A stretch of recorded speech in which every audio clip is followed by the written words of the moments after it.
Naniniwala ka ba ang tao mamamatay? Oo. Naniniwala ka hindi ka mamamatay kung hindi pa gusto ng Diyos. Nasa Biblia yun. 10:29 ng Mateo. Kahit maya, hindi mahuhulog sa lupa kung hindi pa intulot ng Diyos. So, hindi ka mamamatay kung hindi pa gusto ng Diyos.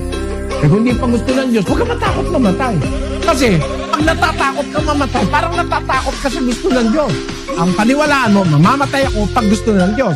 Pag hindi pa gusto ng Diyos, di pa ako mamamatay. Yun ang paniwalaan mo.